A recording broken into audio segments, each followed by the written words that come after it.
Ang bida nating babae ay isang kaawa-awang babae dahil wala siyang sapat na pera para ilibre ang kanyang kasintahan ng isang nonye na inihaw na karne. Nagdahilan siya na nagdadieta siya para maibigay ang buong pagkain sa lalaki. Ngunit totoo na hindi lahat ng pagbibigay ay sinusuklian ng buong puso at kaluluwa at si Yang ay nakakuha lamang ng isang 50 metro na mahabang sungay. Nang malaman ni Yang na niloko siya ng kanyang matalik na kaibigan at kasintahan, hindi na siya nag-abalang mag-alala pa. Ang nakakalungkot lang, kung walang sinumang umaalalay sa kanya tuwing gabi, hindi siya makakatulog. Dahil sa kanyang karamdaman na hirap matulog at nangangailangan ng kung sinong mag-ihele sa kanya gabi-gabi, pumayag si Yang na makipag-date sa masamang lalaking iyon. Si Yang ay nagtapos mula sa isang prestihiyosong akademya ng musika, ngunit may isang karerang walang kabuluhan. Sa kasalukuyan, siya ay isang reserve drummer lamang sa isang orkestra, isang posisyon na hindi opisyal at hindi permanente. Dahil wala siyang matatag na trabaho upang mamuhay tulad ng isang ordinaryong tao, kailangan niyang umikot sa maraming pansamantalang trabaho upang mabuhay, mula sa paghahatid, pagtuturo ng musika sa pusa, hanggang sa pagmamaneho ng rented car. Sa araw na iyon, tila walang awa ang kalangitan at ang mga ulap ay nagpatuloy sa pagdagsa. Kumuha si Yang ng isang biyahe na tila normal, ngunit ang pasahero pala ay hindi makayanan ang mga hampas ng buhay, kaya nagdesisyon itong maligo sa paraang hindi na muling babalik. Nang makita ni Yang na hindi maganda ang sitwasyon, ginamit niya ang mga kasanayan sa panghihikayat na natutunan niya mula sa mga motivational video sa internet. Nagmakaawa at humiling sa lahat ng paraan upang talikuran ng babae ang kanyang negatibong intensyon. Ngunit ang buhay ay hindi parang panaginip bago pa man magbago ang isip ng pasahero. Nadulas na ito at nahulog sa tubig, kaya ang kunwari ay naging totoong pagkahulo. Walang pag-aalinlangan, tumalon si Yang na parang isang basang superhero. Pagkatapos ng pagtalong iyon, habang inaahon pa lamang siya at hindi pa nakakahinga, nakatanggap siya ng tawag mula sa kanyang matalik na kaibigan, si Jenny. Noon lamang niya naalala na nakalimutan niya pala ang pagtatanghal ng kanyang kaibigan.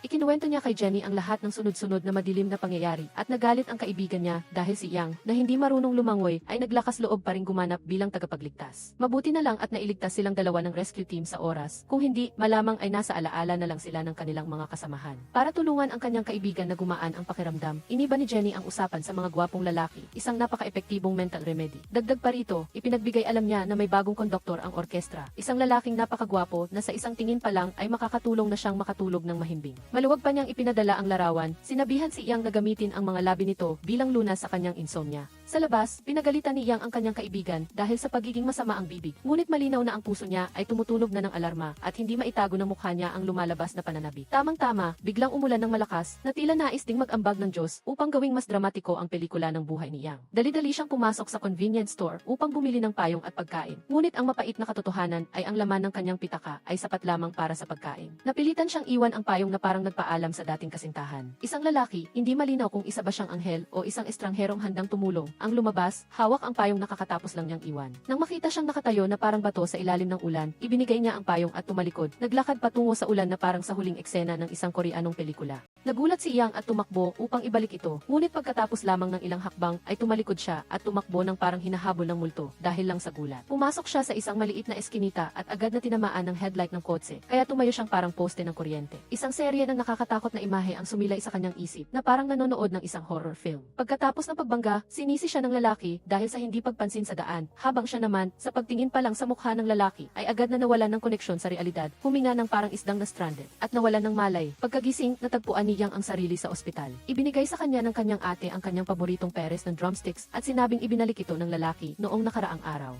Nag-alala pa nga siyang baka mabasa ang drumsticks, kaya iningatan niya ang mga ito at dinala sa bahay bago niya naalala. Nang makita ang drumsticks na maingat na nakabalot, naghinala si Yang na ang lalaking ito ay hindi ordinaryong tao, marahil ay isang tunay na artista. Nakakalungkot lang, nakalimutan niyang hingin ang numero ng telepono nito. Muli niyang sinipa ang sarili dahil sa panghihinayang. Ang ate naman niya, syempre, ay bahagyang kumatok sa ulo niya at nagdeklara na huwag na siyang mangarap pa at mag-focus na lang sa kasalukuyan niyang kasintahan. Ipinangako pa nga niya na kung hindi magluloko ang kasintahan niya sa loob ng isang buwan, titigil na siya sa pagiging doktor. Syempre, sumagot si Yang, ipinagtanggol ang kanyang kasintahan na parang ang kanyang pananaw sa buhay. Tiyak na mahal siya nito tulad ng dati. Ang kanyang utak ay ganap ng kulay rosas dahil sa pag-ibig. Pagkaalis niya sa ospital, nakatanggap siya ng balita mula kay Jenny na naghahanap ng drummer ang gwapong konduktor para sa isang audition. Walang pag-aalinlangan, nagmadaling pumunta si Yang sa orkestra, dala ang kanyang drumsticks at may mga matang nagliliyab sa determinasyon. Ngunit tulad ng buhay, walang madali at dahil sa sobrang pagka-focus, hindi niya sinasadyang mapalipad ang drumstick sa air. Sa paghabol niya rito, nadulas siya at tumalon palabas ng entablado, parang isang long jumper. Ang matinding pagkadulas na iyon ay hindi napigilan ang konduktor na tumawa ng malakas. Si Yang ay nasaktan at nahiya, gusto niyang lumubog sa lupa pagkatapos ng nakamamanghang pagtatanghal na iyon. Pagdating ng gabi, muling dumating ang insomnia para maningil ng utang sa kanyang kaluluwa. Isang taon na niyang tinitiis ang kakaibang karamdamang ito. Alas negatibo 3 ng umaga, nagpapabalik-balik pa rin si Yang, humihinga ng malalim na parang nawala ng pag-ibig. Gusto niyang mag-text sa kasintahan niyang si Jaeyong para humingi ng kaunting kaaliwan, ngunit ang mga text niya mula pa noong araw ay hindi pa rin sinasagot. Kinabukasan, habang kumakain siya ng cup noodles sa convenience store para pawiin ang gutom, hindi niya inaasahang makita muli ang lalaking nagligtas sa kanya na nagngangalang Johon. Bago siya umalis, iniwan niya ang kanyang numero ng telepono at isang imbitasyon na maging multifunctional assistant niya, tagabuhat, tagabili ng gamot o simpleng kausap lang kapag hindi siya makatulog. Agad na tinamaan si Yang sa bahagi ng usapan tungkol sa insomnia. Ngunit inosente siyang hindi napansin ang mga mata ni Johon na puno ng pahiwatig, tila nagpapadala ng signal ng pagmamahal. Para pasiglahin ang loob ni Yang pagkatapos ng nakahihiyang pagkahulog sa audition, inanyayahan siya ni Jaeyong na dumalo sa isang class reunion.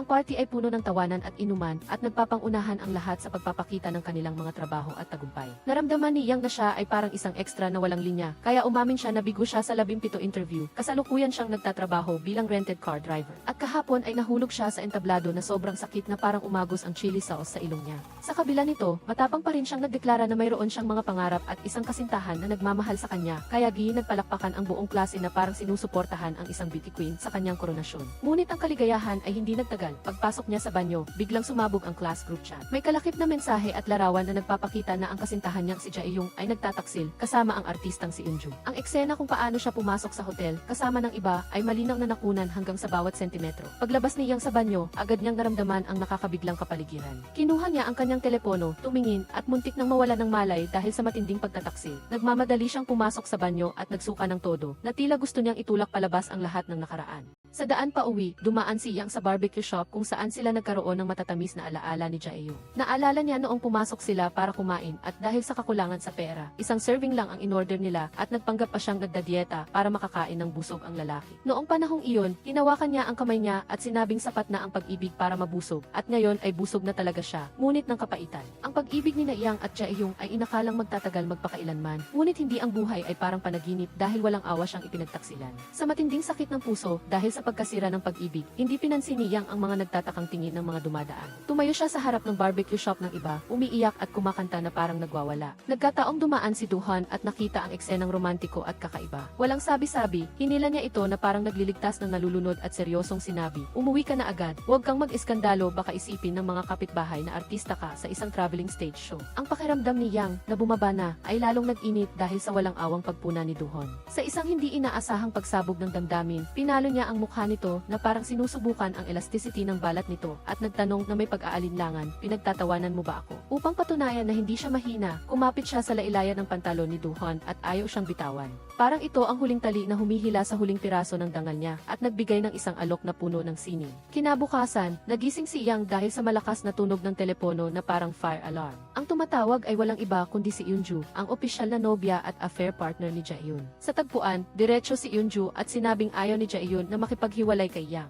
Samantala, sawa na rin siya sa tatluhang relasyon na ito na parang kanin na ininit muli. Iminungkahi niya na ituring na lang ang nangyari kahapon bilang isang emosyonal na pagkakamali at maaaring isulat muli ang kasaysayan. Para magkabalikan sina Yang at Jaehyun na parang walang nangyari. Pagkatapos nito, lumapit si Jaehyun at lumuhod para magmakaawa ng tawad. Ngunit hindi basta-basta si Yang. Galit na galit siya, kaya tinuro niya ang jacket na suot nito at sumigaw. Iyon ang jacket na binayaran niya ng hulugan sa loob ng 1-0 buwan. Bawat buwan ay tumutulo ang luha niya habang nakikita ang account niya na naubos. Sa gitna ng matinding galit, sakit at panghihinayang sa pera, tinanong niya ito kung kinain na ba ng aso ang konsensya nito at bakit ito nagtaksil sa isang taos pusong pag-ibig ng walang awa. Pagkatapos ay nagdagdag siya ng asin sa sugat sa pamamagitan ng matalim na tanong, "May minahal ba ako sa iyo o kailangan ko lang ng isang tao na magpapatulog sa akin ng 8 oras?" Dahil tinapakan ang kanyang puso na parang basahan sa sahig, nagpa siya si Yang na makipaghiwalay ng walang pag-aalinlangan. Ngunit dahil nandyan pa rin ang problema sa insomnia, nagpa siya siyang humingi ng tulong sa sikat na lullaby service at tinawagan si Johon. Iniling niya na kantahan siya nito at mas pangit ang tunog, mas mabuti bilang isang kakaibang anyo ng hypnosis. Eksakto sa oras, tulad ng isang huwarang postman, tumawag si Johon at kumanta ng wala sa tono, paos at nakakabingi, parang isang national alarm na magpapagustong matulog agad kahit sino. Kahit kailangan niyang kumunot noo para tiisin ito, dahan-dahang nakatulog si Yang na parang nakikinig sa patak ng ulan sa yero sa panahon ng bagyo. Nang mapansin niyang tahimik na ang kabilang linya, ibinaba ni Johon ang telepono at biglang kumuha ng kutsilyo mula sa kanyang bulsa. Ang kanyang mga mata ay nagningning ng isang mahiwagang kislap. Parang isang misteryosong second lead na lumabas mula sa isang detective novel.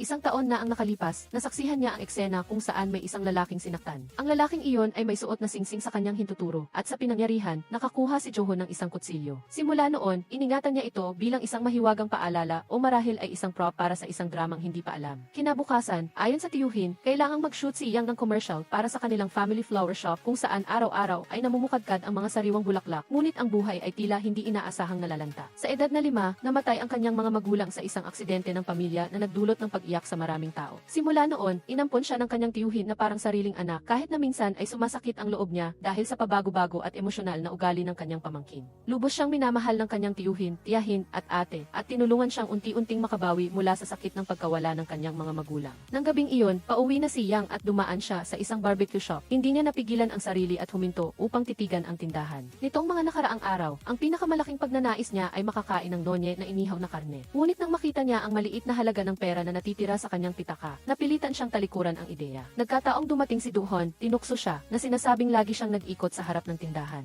Akmang sasagot si Yang, ngunit bigla niyang naalala ang eksena noong umiyak siya at nag-eskandalo sa harap ng tindahan, kaya wala na siyang nasabi pa. Dahil ipinaalala sa kanya ang nakaraan, nakaramdam siya ng hiya at gusto niyang umalis agad. Ngunit hindi siya binitawan ni Duhon at sinundan siya para maningil ng bayad para sa lullaby service. Naiinis, inabot ni Yang ang pera para umalis na ito. Nang matanggap ang pera, biglang inanyayahan siya ni Duhon na kumain ng inihaw na karne. Nag-enjoy siya sa masarap na pagkain at natugunan ang kanyang matagal ng pagnanais. Nang gabing iyon, gaya ng nakasanayan, tumawag si Duhon at kinantahan siya para makatulog, gamit ang kanyang wala sa tono at nakakabinging boses. Habang nakikinig, kailangan ni Yang natakpan ang kanyang bibig para mapigilan ang pagtawa. Ngunit hindi nagtagal ay nakatulog siya. Nang makumpirma niyang tulog na siya, ibinaba ni Duhon ang telepono at binuksan ang kanyang piano. Sa loob nito ay may isang telepono. Kinuha niya ang telepono at mayroong larawan ni Yang at isang lalaki. Ang lalaki sa larawan ay may suot na singsing sa hintuturo. Siya mismo ang taong sinaktan isang taon na ang nakalipas. Kinabukasan, habang nagtuturo si Yang sa mga bata kung paano mag-drum, hindi niya inaasahang nakatanggap siya ng tawag mula kay Konduktor Zuguan. Pagkatapos ng klase, nagpunta siya para makipagkita kay Zuguan at ang huli ay may dalang napakagandang balita.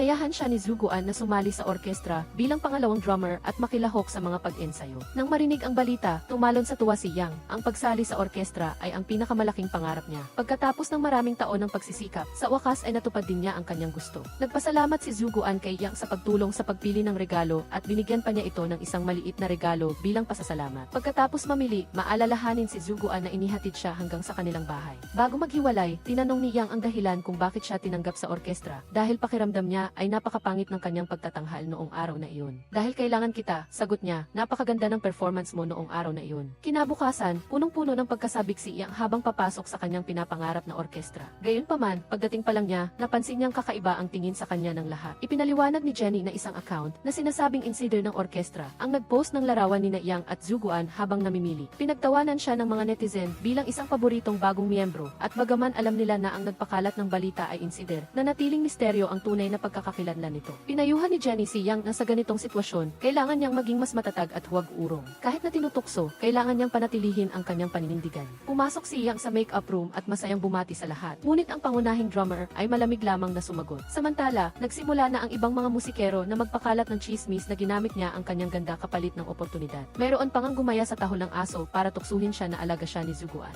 Nagalit si Jenny at gusto nang makipagtalo, ngunit pinigilan siya ni Yang, sinabing hindi na kailangan pang palakihin ang issue. Sinabi niya na ang makapasok sa orkestra ay ang pinakamalaking regalo para sa kanya at hindi mahalaga ang mga chismis. Bago magsimula ang pag-ensayo, biglang may nakita si Yang na pamilyar na anino. Iyon ay si Eunju, ang babaeng umagaw sa kanyang kasintahan. Walang takot si Eunju sa tingin ng lahat at naglakad diretso patungo sa isang dating kasamahan sa orkestra at sinampal ito ng malakas. Anong ginagawa mo? Sigaw niya. Ikaw ang nagkakalat ng masasamang salita sa group chat, hindi ba? Ikaw ang nag-post ng larawan ni Eunju at Jaehyung na pumapasok sa hotel sa group chat. Hindi na nagsalita pa si Eunju at diretsong ginamit ang kamay niya para mariing idiin ang daliri ng taong iyon. Nagbabala siya na kung maglakas loob itong magsalita pa, aayusin niya ito ng malinis at walang iiwanang bakas. Pagkatapos ng tensyonadong pangyayari, umasok si Zuguan sa rehearsal room. Ngunit ang mas nakapagpabigla kay Yang ay ang taong sumunod agad kay Zuguan. Walang iba kundi si Dohon. Ipinakilala ni Zuguan ang tatlong bagong miyembro ng orkestra, si Yang bilang timpani drummer, si Eunju bilang violinist at si Dohon Dohon bilang guest pianist. Nagsimula ang pag-ensayo, ngunit dahil sa sobrang nerbiyos, sunod-sunod na nagkakamali si Yang. Dahil dito, naging tensyonado ang kapaligiran sa orkestra. Nairita ang lahat at nang makita ni Zuguan na hindi maganda ang sitwasyon, idineklara niyang tapusin na ang rehearsal ng maaga. Naramdaman ni Yang na sinisisi niya ang sarili dahil hindi siya nagtagumpay, kaya lumubog ang kanyang damdamin. Pauwi na siya nang dumaan siya sa convenience store malapit sa kanyang apartment at nagkataon na nakita niyang muli si Dohon. Gayunpaman, wala siyang ganang makipag-usap o magbiro sa kanya at tinanggihan pa niya ang alok nito na kantahan siya ng lulabi mamayang gabi. Kasabay nito, umuwi si Zuguan at nakita si Eunju na naghihintay sa kanya. Prangka na inamin ni Eunju na nagkaroon sila ng malabong relasyon sa kasintahan ni Yang na humantong sa kanilang paghihiwalay. Ibinunyag niya na ginawa niya ito para makaganti kay Yang dahil napansin niyang labis na nagmamalasakit si Zuguan sa dalaga. Sinabi rin ni Eunju na maging ang huling audition ay espesyal na inayos ni Zuguan para makapasok si Yang sa orkestra. Nagtaka si Eunju kung bakit biglang naging masyadong interesado si Zuguan kay Yang pagkatapos ng insidente nito noong isang taon. Hindi sumagot si Zuguan, niyakap niya lang si Eunju at biglang hinalikan ito. Kinabukasan, lumabas si Yang para mag-ensayo, ngunit nagpakita si Dohon. Sinabi niya na may kilala siyang senior sa larangan ng timpani at maaari siyang samahan upang makipagkita rito. Nagtiwala si Yang kay Dohon at pumayag siyang sumama. Nang makarating sila, natuklasan niya na dinala pala siya ni Dohon sa isang hiking trip sa halip na makipagkita sa senior. Dahil sa pandaraya, nainis si Yang, ngunit tumakbo si Dohon sa unahan na sinasabing gusto niyang isakay siya sa cable car. Pagkatapos ng paulit-ulit na pangulit, napilitan siyang sumama sa kanya sa bundok. Sa huli, nang makarating sila sa cable car station, sa kasamaang palad ay sumasailalim ito sa pagpapanatili kaya pansamantalang sarado ito para sa araw na iyon. Dismayado si Yang at naghanda na siyang bumaba, ngunit biglang sinabi ni Dohon, sasakay tayo sa cable car bukas ng umaga, ha? Ang linyang iyon ay tila pamilyar kay Yang. Lumingon siya at nakita niya si Dohon. Habang may hawak siyang kutsilyo, na tila naglalaro lamang, biglang sumulpot sa isip niya ang mga traumatic na alaala. Dahil sa matinding takot, tumalikod si Yang at tumakbo. Sumilay sa isip niya ang imahe ng hinahabol at tumatakbo ng baliw. Sa gitna ng kanyang pagkataranta, nabangga niya ang isang tao sa harapan at natumba sa lupa. Nang makita niyang papalapit si Dohon, sumigaw siya at umurong, puno ng takot ang kanyang mga mata. Tiningnan siya ni Dohon at nagtanong kung bakit siya natatakot ng ganoon. Sa gitna ng gulat, umiyak si Yang at sinabing pagkatapos ng insidente isang taon na ang nakalipas, nawalan siya ng ilang buwang alaala. Wala siyang matandaan tungkol sa nangyari at nagmakaawa siya kay Dohon na hayaan na siya. Isang taon na ang nakalipas, naglalakad si Yang sa gitna ng malakas na ulan, may dala siyang A-drip. Naalala niya sa kanyang isip ang sinabi ng isang lalaki sa kanya bukas, sumakay tayo sa cable car. Lumuhod siya sa lupa at bulong sa sarili, hindi ako ang gumawa niyan. Wala akong sinasaktang tao. Pagkatapos ay umupo siya at humagulgol sa pag-iyak. Sa sandaling iyon, lumapit ang isang lalaki at tinanong siya, naaalala mo ba ako? Naaalala mo ba kung sino ang pinatay mo? Bago pa makasagot si Yang, nawalan na siya ng malay. Dahan-dahang umangat ang kamera, inilalantad ang mukha ng lalaki siya ay si Dohon. Samantala, si Dohon ay sumali sa Onju Band upang usigin si Juwon. Hindi si Dohon nagtapos mula sa isang prestihiyosong institusyon at wala rin siyang karanasan sa paglahok sa mga audition. Nararamdaman ni Onju na ang estilo ng pagtugtog ni Dohon ay eksaktong katulad ng isang taong kilala niya. Naniniwala siya na nararamdaman din iyon ni Juwon at marahil iyon ang dahilan kung bakit pumayag si Juwon na sumali si Dohon sa banda. Tumawa si Juwon at sinabi kay Onju na masyado lang siyang nag-iisip at tumangging magpatuloy sa pag-uusap tungkol sa paksang iyon.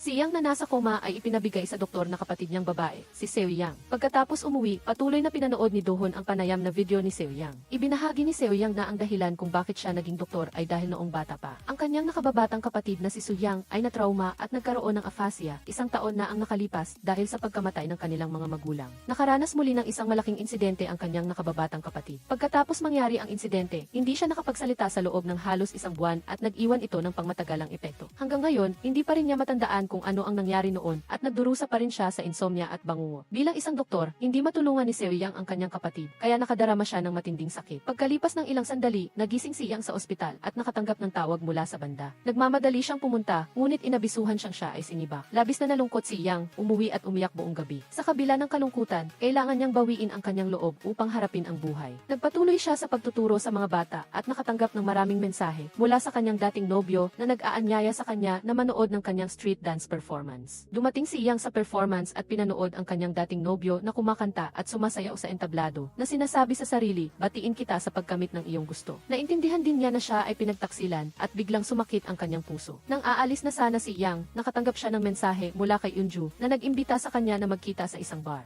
Ibinigay ni Eunju sa kanya ang isang calling card at sinabing may pelikulang kukunan na naghahanap ng mga contrabass player, kaya maaari siyang magtrabaho ng part-time doon. Hindi maintindihan ni Yang kung bakit tinutulungan siya ni Eunju. Sumagot si Eunju na dati silang magkaibigan at dahil pinahahalagahan niya ang kanilang pagkakaibigan noon, gusto niyang tulungan si Yang. Pagkaalis ni Eunju sa bar, lumitaw si Johon sa tabi ni Yang. Nalito si Yang at hindi niya maintindihan kung bakit patuloy siyang nilalapitan ni Johon, na tila labis siyang interesado sa kanya. Inamin ni Johon na interesado talaga siya kay Yang. Ayaw ni Yang na magsalita pa ng matagal, kaya nagmadali siyang tumawag ng taksi at umalis. Nang makita si Johon na nakatayo sa tabi ng kalsada, nagsimulang magduda si Yang. Nagtaka siya kung paanong nalaman niya na nasa bar siya at sinundan siya hanggang doon. Pagka-uwi niya, naghanap siya sa internet para sa impormasyon tungkol kay Johon. Ngunit wala siyang nakitang anumang kapakipakinabang. Sa sandaling iyon, nakarinig siya ng masayang tunog ng piano mula sa ibaba at binalak niyang bumaba at harapin si Johon tungkol dito. Ngunit pagtayo pa lang niya, napansin niya ang mga bakas ng paa at dugo sa sahig. Kaagad niyang naintindihan na mayroong nakapasok sa kanyang bahay. Nagmamadaling pinindot ni Yang ang doorbell sa bahay ni Johon. Natuklasan niya na ang sukat ng sapatos at mga bakas ng paa ay halos katulad ng sa kanya, lalo na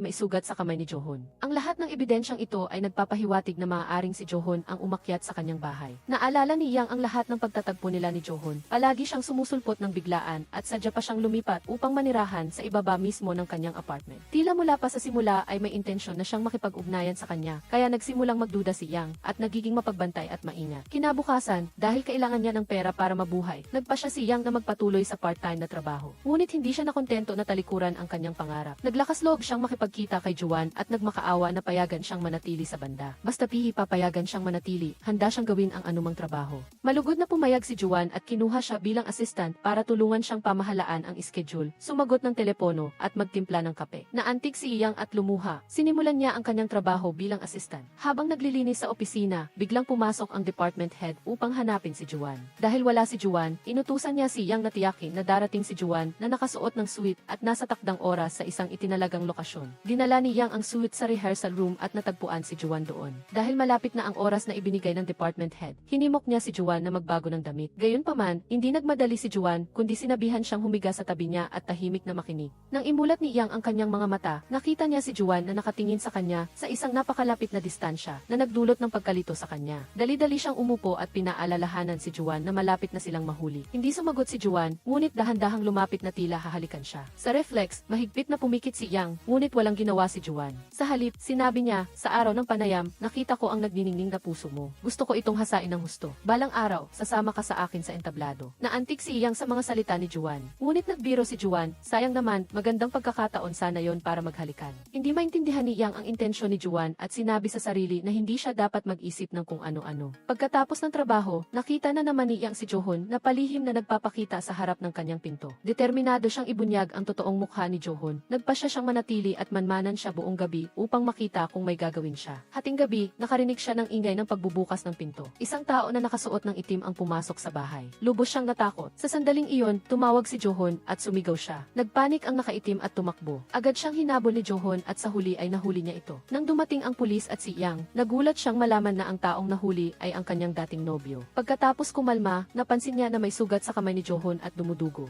Dahil nakonsensya siya sa pagkadawit niya kay Johon, maingat siyang nagbigay ng bandage sa lalaki at humingi ng tawad. Sinimulan namang samantalahin ni Johon si Yang at inutusan siyang gumawa ng ibang maliliit na bagay tulad ng pagbukas ng lata ng inumin o pagmamaneho para sa kanya. Ang nasa larawan ay ang dalawang batang lalaki, sina Johon at ang kanyang nakababatang kapatid. Ito ang unang pagkakataon na narinig ni Yang si Johon na magbanggit tungkol sa kanyang pamilya, kaya nagtanong siya tungkol sa kapatid nito. Kalmadong sumagot si Johon na ang kanyang nakababatang kapatid ay isang pianist, ngunit namatay isang taon na ang nakalipas dahil sa kapahamakan. Ang sagot ay nagpatulala kay Yang. Pagkaraan ng ilang sandali, nakita niya ang isa pang larawan kung saan naroon ang isang binata. Nang hawakan niya ang larawan, biglang umalingaw sa kanyang isip ang pamilyar na pangungusap bukas, sumakay tayo sa cable car. Natakot si Yang at nanginginig na nabitawan ang picture frame sa lupa kaya nabasag ang salamin. Kasabay nito, ilang malabong alaala ang sumagi sa kanyang isip. Inatasan siyang sunduin ang isang pianist sa airport. Tumayo siya, may hawak na name board at isa-isang nagtanong. Si Yang ay tahimik na lumapit sa kanyang tabi at sinabing siya ang hinahanap niya. Ang mukha ng pianist na si Yang ay eksaktong katulad ng lalaki sa larawan.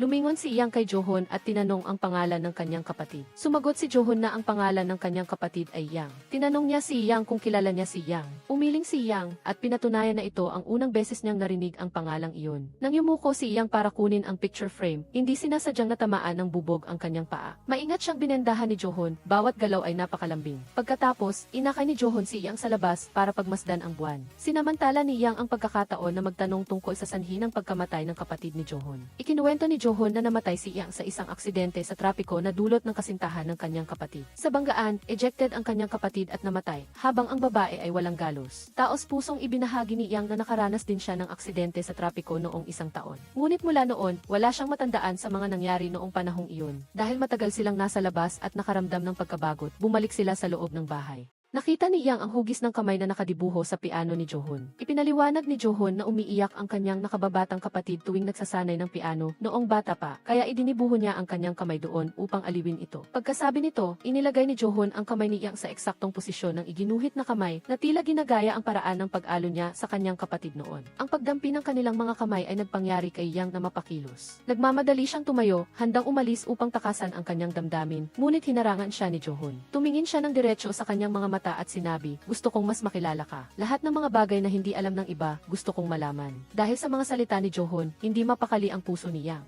Noong gabing iyon, habang nakahiga sa kama, naalaala niya ang kwento tungkol sa kapatid ni Johon. Ang pangalang Yang ay biglang naging kakaibang pamilyar sa kanyang isip. Ngunit kaagad, ang kanyang isip ay bumalik sa mga imahe ni Johon na binabendaan ang kanyang sugat. Malinaw niyang naalaala ang bawat banayad na aksyon ni Johon na nagparamdam sa kanya ng pagkalito at hiya. Samantala, tumawag si Johon sa telepono. Sinabi niya sa kausap sa kabilang linya na wala talagang naaalala si Yang tungkol kay Yang at nakasaad sa medical record na mayroon siyang amnesia. Hiniling niya sa mga ito na ilipat ang kanilang investigasyon sa ibang mga pahiwatig. Kinabukasan, inimbitahan ni Yang si Yang sa isang restaurant para maghapunan bilang welcome party sa pagsali nito sa orchestra. Hindi inaasahan ni Yang na ang restaurant na pinuntahan nila ay ang lugar kung saan nag-part-time si Johon. Nang makita sina Yang at Yang na magkasamang pumasok, bahagyang nagulat si Johon. Ngunit mabilis siyang kumalma at sinadya niyang tuksuhin si Yang sa harap ni Yang. "Nakakatulog ka ba ng maayos kagabi? Kung kailangan mo, maaari akong magbigay ng dagdag na serbisyo sa pagtulog." Nagkunwari si Yang na pupunta sa restroom at sinadyang hintayin si Johon na sumunod.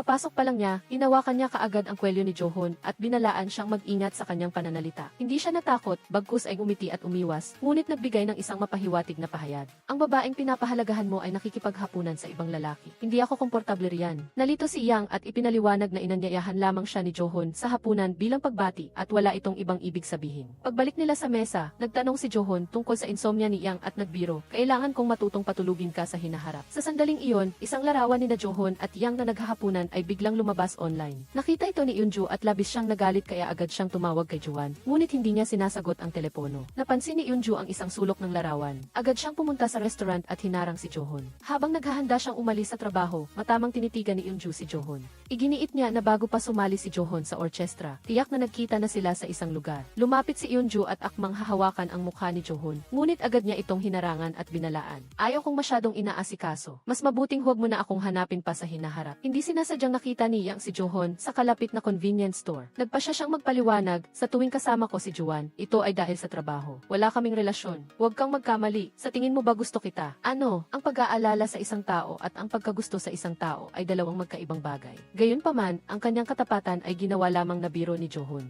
Bago umalis, binayaran ni Yang ang halaga para sa serbisyo sa pagpapatulog, kasabay ng babala, "Huwag mo na akong tawagan mula ngayon." Ngunit, noong gabing iyon, lumabas na naman si Johon sa harap ng pinto niya at inimbitahan siyang lumabas para mag-usap. Pumunta sila sa isang parke malapit sa bahay at pinanood ang kumikinang na ilaw mula sa malalayong gusali. Sa sandaling iyon, nagpa siya si Yang na magtapat tungkol sa aksidente sa trapiko na kumitil sa buhay ng kanyang mga magulang noong bata pa siya. Pagkatapos magsalita, hindi sinasadyang natisod siya at mabilis siyang inalalayan ni Johon. Nagkaroon na naman sila ng pisikal na pagdampi na nagpaantig kay Yang. Hindi niya napigilan ang kanyang damdamin at nag-aalangang nagtanong, "Pwede ba kitang halikan?" Nang makitang tahimik si Johon, nagmadali siyang humingi ng paumanhin. "Ang ibig kong sabihin, masyadong romantic ang tanawin ngayong gabi, kaya medyo nalito ako." Pagkasabi nito, dali-dali siyang tumalikod, aalis na sana, ngunit hinawakan ni Johon ang kanyang kamay. Tumingin siya ng diretso sa kanyang mga mata sa loob ng ilang segundo at biglang yumuko para halikan siya. Nagulat si Yang ngunit masaya. Akala niya, simula sa sandaling iyon, naging magkasintahan na sila. Kinabukasan, nagpadala siya ng 2 mensahe kay Johon, ngunit hindi nakatanggap ng tugon. Pagkatapos ng trabaho, binalak sana niyang hanapin kaagad si Johon, ngunit hiniling ni Zuguan na samahan siya upang makipagkita sa isang propesor na matagal na nilang hindi nakikita. Naging masaya ang usapan ng tatlo. ito. Nag-alok ang propesor na maglaro ng Go Chess kay Zuguan, kaya nagpresenta si Yang na kumuha ng board. Habang hinahanap ang board, hindi sinasadyang nakita niya ang isang larawan sa silid, at ang taong nasa larawan ay si Yang, ang nakababatang kapatid ni Johon. Nang makita ni Zuguan na matagal nang hindi bumabalik si Yang, hinanap niya ito. Nakita niya itong nakatitig sa larawan, at tinanong niya kung kilala niya ang taong nasa larawan. Isang taon na ang nakalipas, sa gitna ng malakas na ulan, nakahandusay si Yang sa lupa, ang buong katawan ay puno ng dugo. Lumapit ang isang lalaki, tinanggal ang kanyang mask, at ang mukha niya ay walang iba kundi si Zuguan. Tila may tinatago si Zuguan tungkol sa alaala ng ulan noong taon na iyon.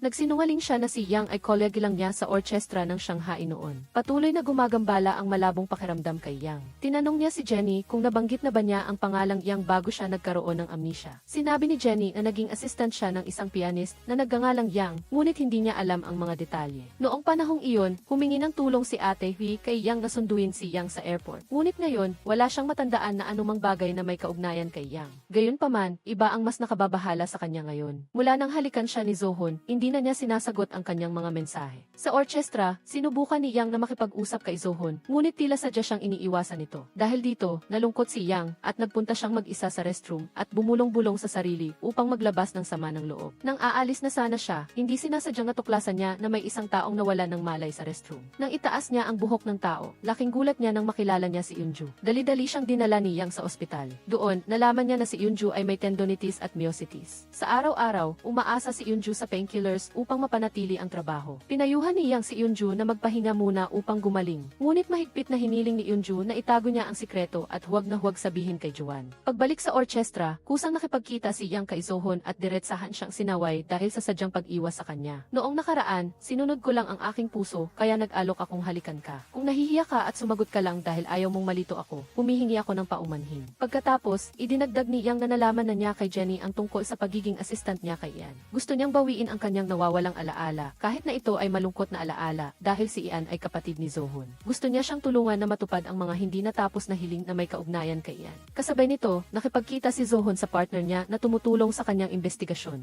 Ang taong ito ay nagdala ng mahalagang balita, ang truck driver na nakabangga kay Ian ay nakalaya sa piyansa. Tila may nagbayad ng piyansa para sa kanya, ngunit hindi pa rin malinaw ang pagkakakilanlan ng taong ito. Tinanong ng partner si Zohon, iniisip mo pa rin ba na si Yang ang sanhi ng aksidente ng kapatid mo? Tumahimik si Zohon at hindi sumagot. Sa daan pa uwi, hinarang si Yang ng kanyang dating nobyo at sinaktan siya. Sa kabutihang palad, dumating si Zohon sa tamang oras upang iligtas siya. Pagkatapos, naupo silang dalawa sa isang bench sa tabi ng kalsada para mag-usap. Hindi pa rin maalis ni Yang ang hindi magandang pakiramdam tungkol sa malamig na pag-ugali ni Zohon matapos ang halikan nila. Hindi nagpaliwanag ng marami si Zohon. Sa halip ay inimbitahan niya si Yang na samahan siya sa lugar kung saan na-aksidente si Ian. Naniniwala siya na kung gusto niyang mabawi ang kanyang mga alaala, ang pagpunta sa mga lugar na may kaugnayan kay Ian ay maaaring makatulong na buhayin ang kanyang nawawalang alaala. Bumili si Zohon ng isang baukwet ng bulaklak at dinala si Yang sa lugar kung saan namatay ang kanyang kapatid. Ngayon ang anibersaryo ng kamatayan ni Ian. Nakakaawa na ang lugar kung saan nagwakas ang kanyang buhay ay isang malamig at tigang na lugar. Ikinuwento ni Zohon na pagkatapos ng banggaan, 4 na oras bago nagpakita ang truck driver. Iginiit niya na dahil sa malakas na ulan, hindi niya napansin na nabangga niya si Ian. Nang makita lang niya ang dugo sa kanyang sasakyan, tumawag siya sa pulisya.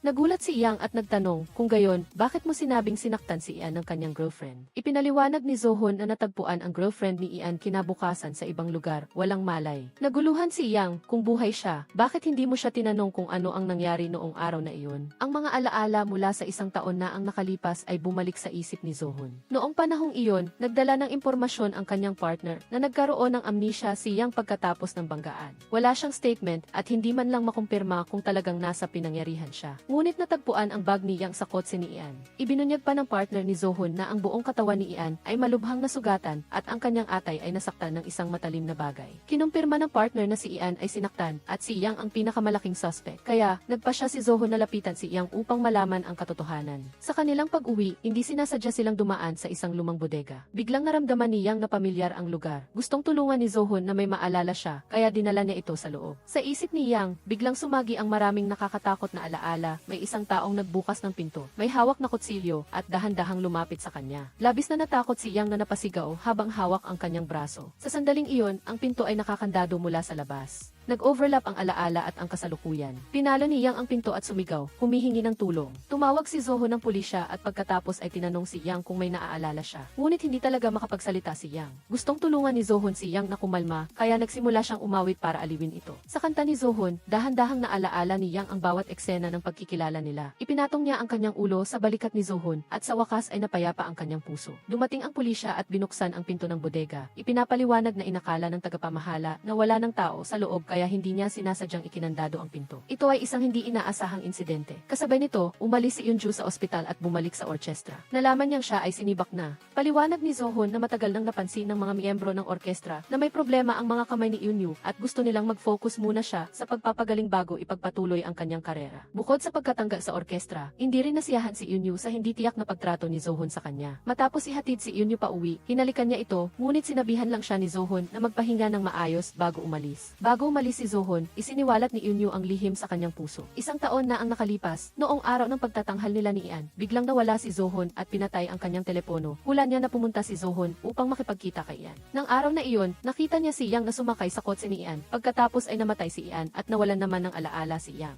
Simula noon, binibigyan na ni Zohon ng espesyal na atensyon si Yang. Kaya hindi maiwasang maghinala ni Yunyu na may kinalaman si Zohon sa buong pangyayari. Kalmadong itinanggi ito ni Zohon at iginiit na natulog lang siya sa bahay noong araw na iyon at inutusan si Yunyu na huwag maghaka-haka. Nang gabing iyon, nakatanggap si Yang ng kakaibang tawag at nang sagutin niya ito, walang nagsalita sa kabilang linya. Natahimik lang ito kaya natakot siya at hindi makatulog kaya nagpasya siyang puntahan si Zohon upang makipag-usap. Humingi siya ng isang tugtugin at pumayag si Zohon na umupo sa harap ng piano at nagsimulang tumugtog ng isang malalim na melodya. Gayunpaman, may nakita si Yang na isang larawan na kinuha mula sa notang pangmusika. Sa larawan, naroon siya at si Ian. Nakita ni Yang ang kanyang sarili at si Ian sa isang mapagmalasakit na larawan. Nagsimula siyang maghinala na baka siya ang kasintahan ni Ian. Kasabay nito, naghinala rin siya na nakita na ni Zohon ang larawan dati at sinasadya siyang lapitan mula pa sa simula. Itinanggi ito ni Zohon at sinabing gayon lang niya nakita ang larawan. Ipinaliwanag niya na may ugali si Ian na itago ang mga larawan ng pamilya at kapag natuklasan ito ng pamilya, ibibigay niya ang larawan bilang isang sorpresang regalo. Naniwala si Yang sa sinabi ni Zohon at nagpa siyang kunin ang larawan upang subukang maalala ang relasyon niya kay Ian. Nagtatakang nagtanong si Yang kung bakit magkapatid sila ni Ian, ngunit magkaiba sila ng apelyido. Isinalaysay ni Zohon na noong siya ay 0 taong gulang, kinuha ng kanyang ina si Ian at simula noon, ang apelyido ni Ian ay naging apelyido ng kanyang ina. Samantala, nanirahan siya sa kanyang ama, ngunit dahil abala sa trabaho ang kanyang ama, bihira silang magkita, kaya madalas siyang malungkot. Naawa si Yang kay Zohon, umiti at tinapik ang balikat niya upang aliwin na para bang inaaliw niya ang batang 0 taong gulang noon. Nang mamigay si Yang ng materyales sa mga miyembro ng orkestra, kasama rito ang isang ihi ng isang paborito niyang piano star. Isang senior na pamilyar sa kwento ng piano star na ito ang nagsabi sa kanya na ito ang ina ni Ian at may bulong-bulungan noon na si Ian ay anak sa labas. Nang mamatay si Ian, hindi nagkaroon ng serbisyong panglibing. Pagkatapos, may nagsabi na ang ama ni Ian upang makaganti sa kanyang asawa ay nagpanggap na aksidente sa trapiko upang patayin si Ian. Hindi inaasahan ni Yang na ang pamilya ni Zohon ay may ganoong kwento. Lalo siyang naawa sa pinagdaanan ni Zohon. Nang malaman ni Suyang na si Zohon ay kapatid ni Ian, binalaan niya si Zohon na lumayo kay Yang dahil ayaw niyang maalala ni Yang ang anumang masakit na alaala. Ngunit sa mata ni Zohon, ang aksyon na ito ay parang may ginagawang kahina-hinala. Noong taong iyon, natagpuan ng pulisya ang bag ni Yang sa kotse ni Ian. Pagkatapos noon, si Suyang ang kumuha nito, kaya naghinala si Zohon na nag-aalala si Suyang kay Yang. Nang alalahanin niya ang mga alaala noong araw na iyon, lalo siyang naging sigurado na si Yang ang sumakit sa kanyang kapatid. Kaya sinubukan ni Suyang na iwasan si Yang at putulin ang lahat ng may kaugnayan sa nakaraan. Galit na ibinuhos ni Suyang ang isang baso ng tubig sa mukha ni Zohon. Pag-uwi, hinanap ni Suyang ang video na nagtatala ng proseso ng paggagamot ni Yang. Noong panahong iyon, madalas managinip si Yang ng paulit-ulit na panaginip. Nakita niya ang kanyang sarili na tumatakbo sa malakas na ulan, ay hawak na isang folding knife, ngunit puno ng dugo ang kanyang kamay. Nang panoorin ang video, nakaramdam si Suyang ng takot at pag-aalala. Upang walang iwanang ebidensya para sa sinuman, nagpa siya si Suyang na burahin ang video na iyon. Sa panig naman ni Yang, nang gabing umuwi siya, nakita niya ulit ang mga bakas ng paa sa sahig at nawawala na rin ang larawan nilang magkasama ni Ian na nakasabit sa dingding. Akala niya baka ang dating kasintahan ang gumawa nito, kaya hindi na siya nag-abalang pansinin pa. Kinabukasan, hindi na nakatanggi si Yang sa utos ng tiyo niya at kinailangan siyang pumunta sa isang blind date. Paglabas niya ng pinto, nakita niya si Zohon na tumatawa sa kanya dahil sa suot niyang mataas na takong ngunit hindi naman siya makatayo ng tuwid. Gusto ni Yang na patunayan ang sarili kaya bumaba siya ng hagdanan at gaya ng inaasahan, na-spray na naman ang kanyang paa at inalala pinag-aalalayan siya ni Zohon. Huwag kang maging clumsy ng ganito sa harap ng lalaking iyon, ha? Bago niya nakita ang lalaking kadate niya, pinuntahan muna ni Yang ang kanyang dating kasintahan upang bawiin ang larawan. Naiinis ang dating kasintahan dahil hindi man lang daw siya pumasok sa bahay ni Yang. Dito nagsimulang magduda si Yang at hindi rin siya nakapag-focus nang makita niya ang kanyang date. Sa huli, prang kanyang sinabi na may mahal na siya at napilitan lang siyang umalis dahil pinilit siya ng kanyang pamilya. Matapos tanggihan ang kanyang date, nag-date naman si Yang at si Zohon. Nagkaroon sila ng isang masayang araw na may kainan at paglilibang. Gayunpaman, pag-uwi, narinig ni Yang ang musikang tumutugtog sa loob ng bahay. Sigurado siyang hindi siya nag-on ng player bago siya umalis at wala ring album na tumutugtog. Prang kanyang sinabi kay Zohon na may pumasok sa kanyang bahay kahapon at ngayon. Napagtanto ni Zohon na seryoso ang sitwasyon at inalok si Yang na manatili muna sa bahay niya at bumalik na lang pagkatapos palitan ang lock. Pagkatapos matulog ni Yang, nagkita si Zohon at ang kanyang kasamahan na nagbalita na nakita na niya ang impormasyon tungkol sa unang sinabi ni Yang noong isang taon. Noong panahong iyon, matindi ang pinsala sa isip ni Yang. Ngunit sinabi niya na parang gumamit siya ng kutsilyo at may tinamaan. Pag-uwi ni Zohon, kinuha niya ang isang album na matagal na niyang iningatan. Habang tinitingnan ang mga larawan ni Yang at inaalala ang mga sandali nilang dalawa, hindi niya napigilan ang pagluha. Napakasarap ng tulog ni Yang kagabi at nakita niya si Zohon na nagtitimpla ng kape para sa kanya. Ramdam niya na parang napapalibutan siya ng kaligayahan at sigurado siyang nahulog na ang loob niya kay Zohon. Ayaw palampasin ni Yang ang bihirang pagkakataong ito, kaya buong tapang niyang inalok si Zohon na magsimula ng isang relasyon. Gayunpaman, sinabi ni Zohon na sa katawan ni Yang, bukod sa mga sugat mula sa banggaan, mayroon ding mga sugat mula sa kutsilyo at malamang na si Yang mismo ang sumugat kay Yang. Ikaw ang taong minahal ng kapatid ko at ikaw din ang malamang na sumakit sa kapatid ko. Hindi makapaniwala si Yang na siya ang sumakit kay Ian at wala rin siyang naaalalang anumang romantikong relasyon kay Ian. Naghinala si Zohon dahil ilang beses binanggit ni Ian si Yang at ang kanilang mga larawan ay napaka-personal na tila hindi lang sila ordinaryong magkaibigan. Inisip ni Yang na naghahanap lang si Zohon ng dahilan para tanggihan ang kanyang pag-ibig. Ipinaliwanag ni Zohon na noong araw ng insidente, ang bag ni Yang ay nasa kotse ni Ian. Nagpapatunay iyon na magkasama sila noong panahong iyon at sa lugar kung saan bumagsak si Ian ay isang kutsilyong may dugo na malaking posibilidad na iyon ang armas. Pagkatapos noon, kinatigan ng pulisya ang insidente bilang isang hit and run na aksidente, kaya nagpatuloy si Zohon sa paghahanap sa kutsilyo na iyon. Bigla, naunawaan ni Yang na alam na ni Zohon ang kanyang pagkatao mula pa sa simula at naniniwala na siya ang nagkasala, kaya sinadya siyang lapitan. Masakit ang damdamin ni Yang habang umaalis, malungkot naman si Zohon. Naalala niya ang mga sandali nilang magkasama ni Yang, matagal na siyang umiibig kay Yang. Ngunit dahil sa kanilang sitwasyon, hindi niya maaaring talikuran ang lahat para lang makasama siya. Nagmakaawa si Zohon kay Yang na subukang alalahanin ang nangyari noong panahong iyon dahil tanging siya lang ang nakakaalam ng katotohanan. Nasaktan si Yang dahil tila ang paghahanap lang ng katotohanan ang mahalaga kay Zohon at hindi ang kanyang kalagayan.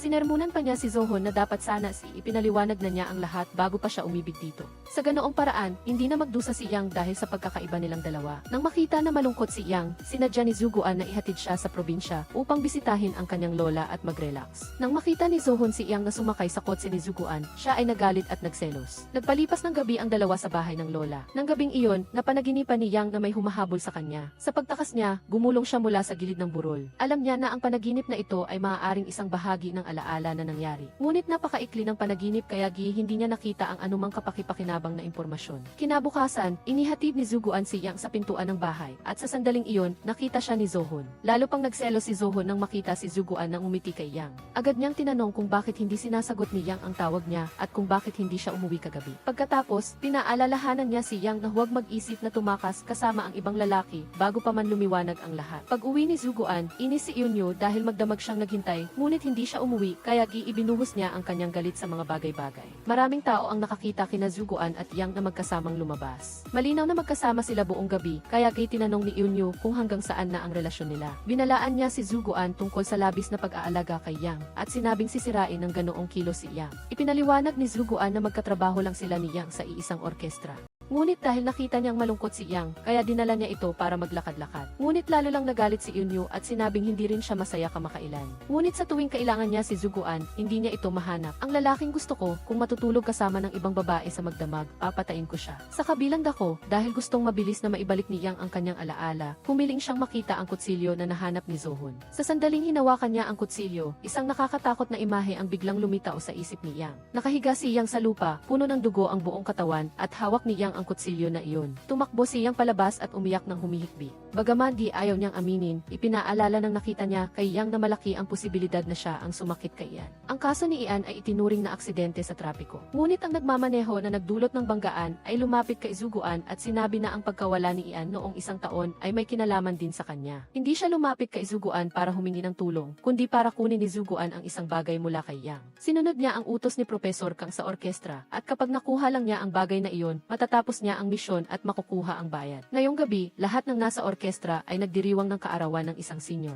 Minasdan ni Yang si Zohon na kumakanta sa entablado. Inaalala ang lahat ng sandali mula nang magkakilala sila hanggang ngayon. Sa kalasingan, hindi niya makontrol ang kanyang emosyon at ipinahayag ang kanyang pag-ibig kay Zohon. Alam niyang wala siyang karapatan na mahalin siya, ngunit hindi niya mapigilan ang pag-ibig niya para sa kanya. Inihatid siya ni Zohon pauwi at buong pagmamahal na sinabi na gagawin niya ang lahat para tulungan siya. Naaalala ang mga alaala ng pagkawala ni Ian, ramdam ni Yang ang bigat ng responsibilidad. Ang kakaiba ay kahit na siya ang posibleng nagkasala, ang kinakatakutan niya ay hindi ang maparusahan ng batas, kundi ang hindi na makita pa si Zohon. Upang hindi na siya magsalita pa ng mga hindi magagandang bagay, tumayo si Yang at umalis, pabalik sa sarili niyang bahay. Ngunit sa sandaling iyon, ang kanyang pag-amin ay ganap na nagpabagsak sa psikolohikal na depensa ni Zohon. Hindi na niya napigilan ang damdamin niya, niyakap siya, at hinalikan siya ng may pagmamahal. Kinabukasan, paggising ni Zohon, wala na si Yang doon, tanging ang kanyang mensahe lamang ang natira sa telepono. Naalala ulit ni Yang ang ilang bahagi ng kanyang mga alaala, at upang mas marami pa siyang maalala, nagpasya siyang bumalik sa bodega na kinatatakutan niya. Kung maaalala niya ang lahat, hindi na sila magiging tulad ng dati, kaya nagpasya siyang magpaalam ng maaga. Pumunta si Yang sa bodega kung saan siya at si Ian ay ikinulong. Sinundan pa rin siya ng driver at tinutukan siya ng flashlight. Tinanong niya ito tungkol sa mga bagay na dinala ni Ian, at sinabing kung hinahanap ito ng mayayaman at makapangyarihang tao, tiyak na mahalaga iyon. Ngunit hindi naiintindihan ni Yang ang sinasabi niya at hiniling niya na mas malinaw siyang magpaliwanag at mas mabuting ikwento niya ang nangyari noong isang taon. Sa sandaling iyon, nalaman ng driver na nawalan ng alaala si Yang. Iginiit niya na si Ian ay sinaktan ni Yang dahil hindi niya makuha ang bagay na kailangan niya, nawalan na ng halaga si Yang. Nang makita niya ang driver na papalapit, kinuha ni Yang ang kutsilyo upang ipagtanggol ang sarili. Ngunit sa sandaling iyon, sumigaw si Zohon. Natakot ang driver, kinuha ang kutsilyo at kinontrol si Yang.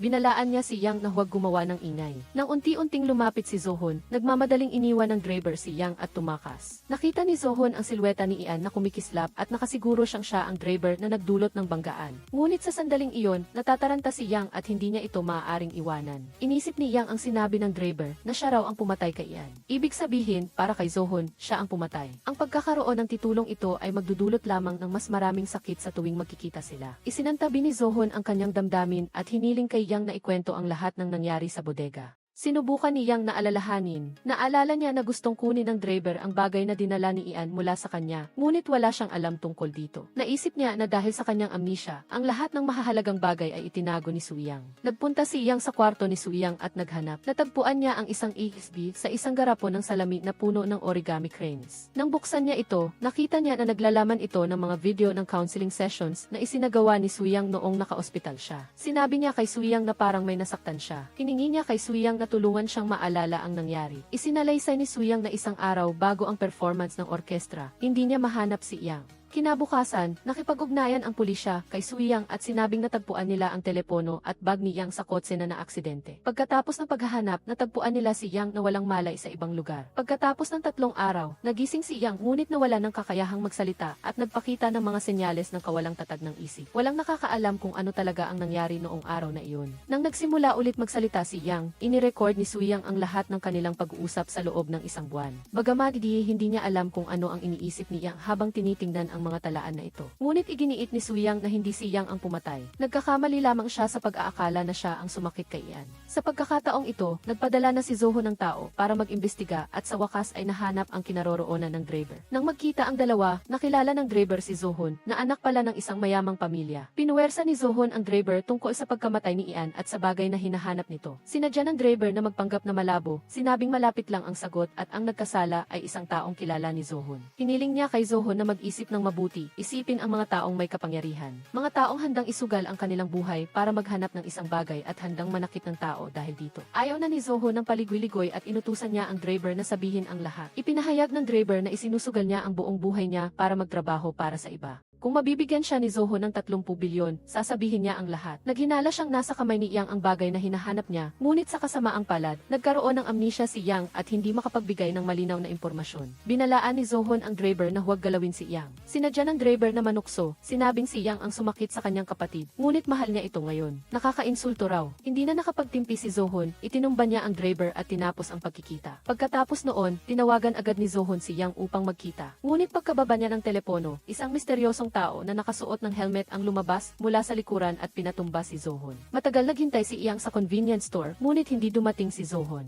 Nang lumabas siya para maghanap, hindi sinasadyang nakita niya si Zohon na walang malay sa kalsada. Agad niya itong dinala sa ospital. Sa kabutihang palad, matapos gamutin, walang malubhang nangyari kay Zohon. Palaging nasa tabi ni Zohon si Yang, inaalagaan siya habang siya ay nasa ospital. Pansamantalang isinantabi ng dalawa ang lahat ng hindi pagkakasundo sa pagitan nila at nagtuon sa kanilang totoong damdamin. Ginugol ni Yang ang oras kasama si Zohon, naglalakad sa ilalim ng gusali kasama niya. Inihayag ni Zohon ang kanyang tunay na damdamin, inamin na sa loob ng isang taon ay kinamumuhian niya si Yang dahil sa pagkamatay ng kanyang kapatid. Inisip niya na mapanganib ang pananatili sa tabi ni Yang, tulad ng nangyari kay Ian. Ngunit nang makasama niya si Yang, nakaramdam siya ng kakaiba at hindi mapigilang pagkaakit. Sinubukan niyang pigilan ang sarili dahil ang pagkamatay ng kanyang kapatid ay naging hadlang sa pagitan nila. Ngunit sa huli, hindi niya pa rin mapigilan ang pag-ibig sa kanya at lalo lang siyang nasasaktan dahil sa pag-ibig na iyon. Bago matulog, hinawakan ni Zohon ang kamay ni Yang at pinakantahan siya at nang marinig ang awit, mabilis siyang nakatulog. Tinitigan ni Yang ang lalaking mahal niya nang may pagmamahal at may isang desisyon siyang ginawa sa kanyang puso. Kasabay nito, lasing na pumunta si Eunyu sa bahay ni Zuguan. Tinanong niya kung ano ang relasyon nilang dalawa, magkatrabaho ba o magkasintahan lang para maibsan ang pangangailangan sa sexual. Hinihiling niya ng kasagutan upang patunayan na siya ay espesyal sa puso ni Zuguan. Gayunpaman, nagpakita si Zuguan ng matatag na saloobin na sinasabing si Eunyu ay isang mahusay na babae, ngunit hindi siya nararapat na mag-aksaya ng oras sa kanya. Hindi matanggap ni Eunyu ang paghihiwalay at nagpa siyang pagsisihan ni Zuguan ang ginawa niya. Nagmamadaling tumakbo si Zuguan sa opisina ni Professor Kang, tinatanong kung siya ang nag-utos sa iba na saktan si Zohon. Itinanggi ito ni Professor Kang. Binalaan ni Zuguan na mas mabuting huwag na siyang makialam pa sa bagay na ito. Nagalit si Professor Kang at sinisi si Zuguan na siya ang dahilan kung bakit naging ganito ang lahat. Kung hindi gumawa si Zuguan ng mga walang kabuluhang bagay, hindi sana magdurusa si Yang. Pinaalalahanan ni Professor Kang si Zuguan na pareho na silang nasa iisang sitwasyon ngayon at dapat maging maingat sa lahat ng gagawin. Tumutol si Zuguan, sinabing gusto lang niyang maging konduktor, ngunit si Professor Kang ay manugang ng isang tsaibol na pamilya at sinasamantala ang mga mahihirap na estudyanteng sabik mag-aral sa ibang bansa para maglaban ng pera. Pagkaalis ni Zuguan, winasak ni Professor Kang ang mga bagay sa silid upang ilabas ang galit. Di nagtagal, dumating ang Draber upang makipagkita sa kanya. Ipinagbigay alam ng Draber na napakalapit na ni Zohon kay Yang. Minsan nang nagpunta si Zohon sa kanya, gustong gamitin ang pera para bilhin ang mga bagay na inutusan ni Professor Kang na hanapin niya. Hayag na pinipilit si Professor Kang ngunit wala siyang magawa kundi tanggapin ito ng malungkot at sundin ang utos. Sa kabilang panig, dahil gusto ni Yang na bigyan si Zohon ng kasiyasyang sagot, kusa siyang pumunta sa istasyon ng pulisya upang sumuko. Sinabi niya na siya ang sumakit kay Ian noong isang taon at hiniling sa pulisya na buksan muli ang kaso. Isa sa mga pulis ang nagbalita nito kay Professor Kang. Agad na inutusan ni Professor Kang ang pulis na ito na paalisin si Yang. Sinabi ng pulis kay Yang na ang kaso ay tinukoy bilang isang hit and run at isinara na noong isang taon, kaya hindi na nila sisimulan muli ang investigasyon. Umalis si Yang sa istasyon ng pulisya na may pagkadismaya, hindi sinasagot ang anumang tawag mula kay Zohon. 2 araw na ang nakalipas, nagkaroon sila ni Zohon ng masayang sandali. Ngunit ang pagkamatay ni Ian ay palaging isang tinik sa puso ng dalawa. Kung mas nagiging malapit sila, mas lalo silang nasasaktan. Nang gabing iyon, sa kanyang panaginip, naalala ni Yang ang nangyari sa bodega. Sila ni Ian ay magkasamang nakatali. Upang mabawasan ang takot ni Yang, kumanta si Ian para aliwin siya. Nagbukas ang pinto ng bodega at pumasok ang isang taong nakaitim, may hawak na kutsilyo. Nagising si Yang at malabong naaalala na pamilyar ang mga mata ng taong nakaitim.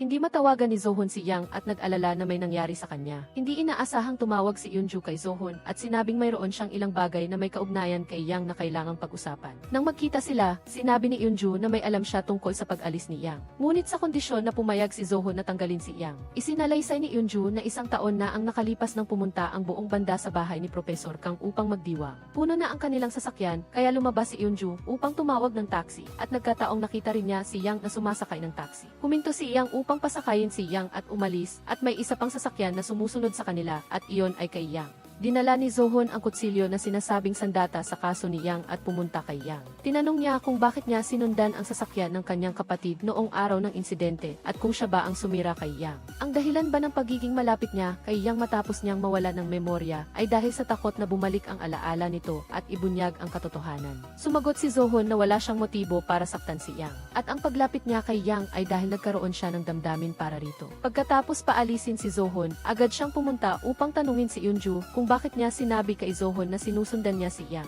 Iginiit ni Eunju na iyon ang nasaksihan niya. Idinagdag pa niya na 1 taon lang matapos ang pagkawala ni Yang. Si Zohon ay na-promote na sa executive director. Tiyak na may nagtulak sa kanya. Idineklara ni Eunju na aminin man ni Zohon o hindi, maghihintay siya at panonoorin siyang bumagsak sa ilalim na may ngiti sa mukha. Kasabay nito, na-discharge na ang tiyuhin ni Yang sa ospital, kaya inanyayahan si Zohon na maghapunan sa kanilang bahay. Nagmadali si Zohon na hanapin si Yang upang magtanong kung anong regalo ang dapat niyang bilhin para sa kanyang tiyuhin. Nang makita siyang hingal na hingal dahil sa pagtakbo, nag-aalala si Yang at nagtanong. Hindi niya inaasahan na mahigpit siyang yayakapin ito. Sa sandaling ito, bumalik si Zohon at nakita ang eksena. Naramdaman niya ang selos nang makita si Yang na malapit kay Yang. Nag-alala si Yang habang si Yang ay hindi pinansin ang presensya ni Zohon at hinila si Yang upang kumain. Sa pagkain, hindi nakatuon si Yang at si Zohon lang ang iniisip niya. Hindi pinansin ni Yang ang katotohanang may gusto siyang iba at sinabi niyang magsisikap siyang ligawan si Yang at hiniling na bigyan siya ng pagkakataon. Pagkatapos kumain, umuwi si Yang at nakita si Zohon na nakatayo at naghihintay sa kanya sa labas ng pinto. Sinabi ni Yang kay Zohon na nagpunta siya sa istasyon ng pulisya, ngunit hindi sila pumayag na muling buksan ang kaso. Noong nasa ospital sila, nagtapat ng pag-ibig si Zohon sa kanya na nakapagpaantig at nakapagpasaya sa kanya. Ngunit inamin ni Yang na bago niya linawin ang sanhi ng kaso ni Yang, wala siyang karapatang mahalin si Zohon. Niyakap ni Zohon si Yang na umiiyak, ngunit hindi naglakas loob si Yang na maghangad ng init na ito. Kumawala siya at nais na putulin ang relasyon kay Zohon. Gayunpaman ang puso ni Yang ay hindi sumunod sa kanyang isip. Hindi niya namalayang napunta siya sa rehearsal room ng orkestra upang lihim na pakinggan si Zohon na tumutugtog ng piano. Sa sandaling iyon, palihim din siyang pinapakinggan ni Duan at narinig niya ang tugtog ni Zohon. Iyon mismo ang melody na kinanta ni Yang kay Zohon sa ospital at hinalikan ito. Hindi napigilan ni Yang ang kanyang luha, ang matindi at masakit na pangulila ay sumikip sa kanyang puso. Kinabukasan, dinala ni Yang si Duan sa bahay ng tiyahin para maghapunan. Samantala, may isang part-time employee ng flower shop ng tiyahin na dumating para kumuha ng mga gamit. Parehong nagulat si Yang at si Duan dahil ang part-time employee na iyon ay ang driver. Pagkatapos ay nakipagkita si Duan ng pribado sa driver at tinanong kung bakit siya nagtatrabaho sa flower shop. Sinabi ng driver na dahil hindi kumilos si Duan, kailangan niyang kumilos ng mag-isa upang hanapin ang gusto niya. Binalaan ni Duan ang driver na mayroon siyang paraan upang harapin si Yang at hindi niya kailangan ang interbensyon ng driver. Nagalit ang driver at pinaalalahanan si Duan na dahil sa kanyang interbensyon, kaya napahamak si Yang noong araw na iyon. Ninisyan pa niya si Duan at sinabing mag-ingat siya at huwag siyang matulad sa kanya na makukulong din ng gabing iyon. Hindi sinasadyang nakita ni Yang ang driver na sinisira ang pinto ng flower shop. Nang lumapit siya para magtanong, ipinaliwanag ng driver na nakalimutan niya ang kanyang gamit sa tindahan. Naalala ni Yang na sarado ang flower shop ngayong araw, kaya naramdaman niyang hindi makatwiran ang paliwanag. Nang makita ang pagdududa sa mukha ni Yang, nag-alala ang driver at inilagay ang sombrero. Napansin ni Yang ang peklat sa likod ng kanyang kamay at biglang may alaalang sumilay sa kanyang isip. Naalala niya ang sarili na tumatakbo sa malakas na ulan 1 taon na ang nakalipas habang ang driver ay humahabol sa likod niya. Sa gitna ng takot, nadulas siya at nahulog sa gilid ng bangin at sa sandaling ito, papalapit ang driver sa kanya. Ang alaala ng nakaraan at kasalukuyan ay nag-intersect kaya natakot si Yang at tumakbo palayo. Ngunit hindi siya pinakawala ng driver at hinabol siya. Habang tumatakbo, hindi sinasadyang natumba si Yang. Unti-unting lumapit ang driver, yumuko at nagbigay ng isang mapanuksong pagbati. Matagal nang hindi nagkita. Nagkaharap si Yang at ang driver. Nagmakaawa si Yang sa driver na sabihin kung ano ang hinahanap niya at tutulungan niya itong hanapin. Basta't umalis lang siya sa flower shop at huwag nang guluhin pa ang pamilya ng kanyang tiyahin. Ibinunyag ng driver na noong araw ng insidente sa warehouse, may isa pang tao bukod sa kanila ni Yang. Inamin niyang sinaksak niya si Yang ngunit hindi nakamamatay ang sugat at ang taong talagang nagsagawa ng kaso ni Yang ay ang ikatlong tao. Iginiit ng driver na upang mahanap ang sagot, kailangan niyang pumunta sa University of Music dahil ito ang kasamang regalo. Ang ballpen na ibinigay sa driver ay ang susi para ibunyag niya ang pagkakakilanlan ng pangatlong tao na nagpakita sa warehouse noong gabing iyon. Bumalik si Yang sa bahay at hinalukay ang lahat ngunit hindi niya mahanap ang ballpen. Inakala niyang nasa mga labi ito ni Yang, kaya nagpasya siyang pumunta sa bahay ni Duan. Duhon. Nagdahilan si Yang na gusto niyang tingnan ang mga labi ni Yang upang maalala niya ang isang bagay. Walang pagdududa, dinala ni Duhon ang lahat ng gamit ng kanyang kapatid. Gaya ng inaasahan, nakita ni Yang ang ballpen sa bulsa ng damit ni Yang. Lihim niyang inilagay ang ballpen sa kanyang kamay, ngunit naguguluhan ang kanyang damdamin. Sa huli, nanahimik siya. Si Duhon ay walang kaalam-alam at buong pusong gustong tulungan si Yang na malutas ang lahat ng problema. Pumunta siya upang hanapin ang driver at hiniling na umalis ito sa flower shop. Nanatili ang driver sa kanyang posisyon, sinabing magdala ng pera at saka sila mag-usap. Nangako si Duhon na aayusin ang pera sa lalong madaling panahon. Habang abala si Duhon sa pag-aayos ng pera, palihim na nakipagkita si Yang sa driver upang magsagawa ng transaksyon. Ibinigay niya rito ang ballpen, humihingi ng pagkakakilanlan ng pangatlong tao na nagpakita sa warehouse. Ngunit pinatugtog ng driver ang isang lumang kanta at biglang nagpahayag ng pagbabago ng isip. Sinabi niyang aalis siya sa flower shop, ngunit itatago niya ang mahalagang impormasyon upang ibenta sa mas mataas na presyo. Nagalit si Yang ngunit wala siyang magawa. Bago siya umalis, nagbigay ng isang mahiwagang pahayag ang driver. Gusto kong gumawa ng mabuti. Kung ako ay umakyat sa langit, hanapin mong mabuti, baka nag-iwan ako ng regalo para sa iyo. Inakala ni Yang na nagbibiro lang ito, kaya tumayo siya at umalis sa galit. Pagkatapos, dinala ng driver ang ballpen kay Professor Kang. Nang makita ang ballpen, agad itong inagaw ni Professor Kang. Ngunit hindi hinayaan ng driver na makuha niya ang gusto niya. Binalaan niya si Professor Kang na magbigay ng pera kapalit ng ballpen. Nag-aatubili si Professor Kang na pumayag at ibinigay muna ang kalahati ng pera. Gayunpaman, nagbago ang isip ng driver pagkatapos. Dahil bukod kay Professor Kang, marami pang ibang tao ang gustong magkaroon ng ballpen na ito at hahanap siya ng ibang tao na makikipagtransaksyon.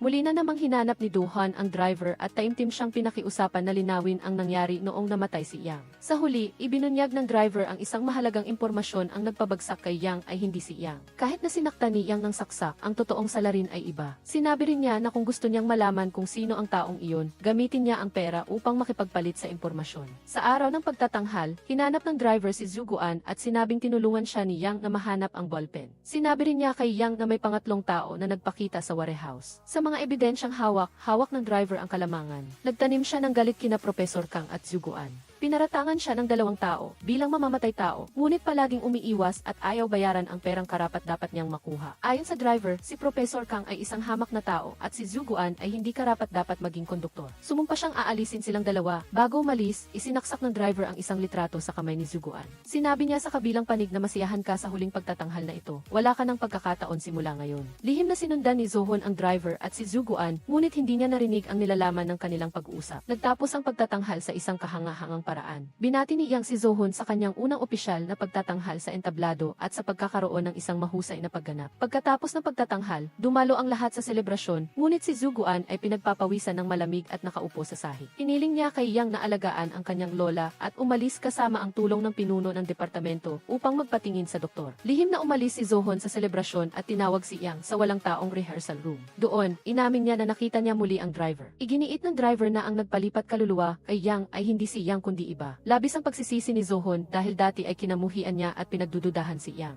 Ngayon, kaya na niyang bitawan ang lahat ng pasanin at walang pag-aalinlangang manatili sa tabi ni Yang. Nang marinig ang pag-amin ni Zohon, labis na nabalisa si Yang. Gusto niyang sabihin na ibinigay niya ang ballpen sa driver, ngunit wala siyang lakas ng loob. Ang hindi inaasahan ay biglang namatay ang driver. Ang kanyang katawan ay natagpuan sa hagdanan ng gusali. Ang balitang ito ay nagdulot ng matinding gulat sa lahat ng miyembro ng orkestra. Lalo na si Yang ay natakot pagkatapos ng pagkamatay ng driver. Pumunta siya kay Zohon at nagpahayag ng pagdududa na ang pagkamatay ng driver ay may kaugnayan sa kanya. Nagulat si Zohon at nagtanong kung bakit naisip ni Yang iyon. Sa pagkakataong ito, inamin ni Yang na ibinigay niya ang ballpen mula sa mga labi ni Yang sa driver. Lubos na nagulat si Zohon at sinisi siya kung bakit hindi niya ito sinabi sa kanya kaagad. Kung alam niya, maaari nilang malaman ang sikreto sa loob ng ballpen. Ngunit nangyari na ang lahat at walang saysay ang pagsisi. Pinakalma ni Zohon si Yang at sinabing manatiling kalmado at kung may magtanong, igiit na hindi niya kilala ang driver. Pagkatapos, pinuntahan ni Zohon si Zuguan. Sinabi niyang nakita niya mismo si Zuguan na nakikipagkita sa driver. Naghinala siyang si Zuguan mismo ang nagtulak sa driver pababa ng hagdan. Hinamon ni Zuguan si Zohon na magbigay ng ebidensya. Kung hindi, iyon ay walang batayan na akusasyon lamang. Samantala, naghinala rin si Eunju na si Zuguan ang gumawa nito. Matapos muling pag-isipan ang lahat, napagtanto ni Eunju na ang relasyon niya at ni Zuguan ay nagbago ng malaki simula nang dumating si Yang. Napagpasyahan ni Eunju na si Yang ang saksi sa kaso ni Yang. Kung babalik ang alaala ni Yang, hindi makakataka si Zuguan sa kanyang pagkakasala, kaya pinanatili ni Zuguan si Yang sa kanyang tabi.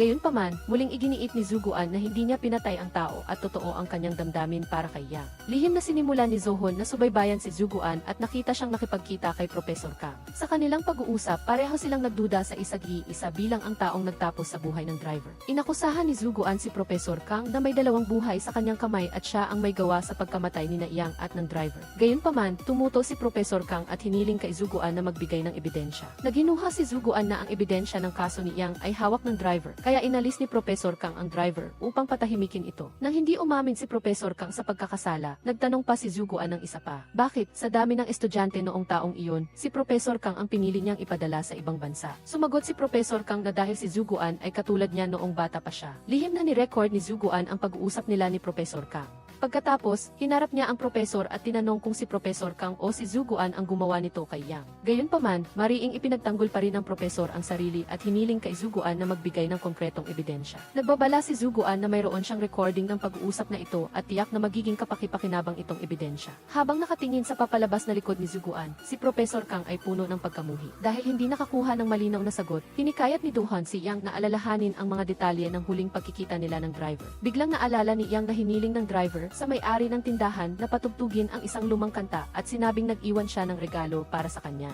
Nais ni Yang na malaman ang lahat kaya pumunta siya sa mga lugar na madalas puntahan ng driver. Kinabukasan, pumunta si Yang sa tindahan kung saan niya nakilala ang driver at naghanda na magtanong sa may-ari ng tindahan. Ngunit biglang dumating ang pulis upang mag-imbestiga tungkol sa mga hindi pangkaraniwang kilos ng driver bago ito namatay. Ibinunyag ng may-ari ng tindahan na ang driver ay gumawa ng pambihirang pagbili ng isang espesyal na palumpon ng bulaklak na may ilang gintong rosas. Nang marinig iyon, naalala ni Yang na nakita niya ang palumpon na iyon sa sahig ng opisina ni Zuguan. Noon, dinampot niya ang mga bulaklak at ibinalik sa mesa. Agad na bumalik si Yang sa opisina ni Zuguan upang hanapin ang palumpon, ngunit nawala na ito. Habang naghahanap sa drawer ni Zuguan, hindi niya inaasahang natagpuan ang kutsilyo na ginamit noon upang saktan si Yang. Biglang nagbalik ang alaala niya na nakatali sa warehouse. Sa sandaling iyon, bumalik si Zuguan at agad siyang tinanong kung ano ang ginagawa niya. Sa pagtingin sa mga mata ni Zuguan, biglang napagtanto ni Yang na nagtutugma ang mga ito sa mga mata ng taong nakaitim sa warehouse noong taong iyon. Isang taon na ang nakalipas, nandoon ka sa warehouse kasama ko, tama ba? Ipinaliwanag ni Zuguan na ang kutsilyo ay iniwan ni Zohon. Naghinala rin si Zohon na siya ang gumawa, ngunit hindi niya talaga ginawa iyon. Sigurado si Yang na si Zuguan ang taong nagpakita sa warehouse noong taong iyon.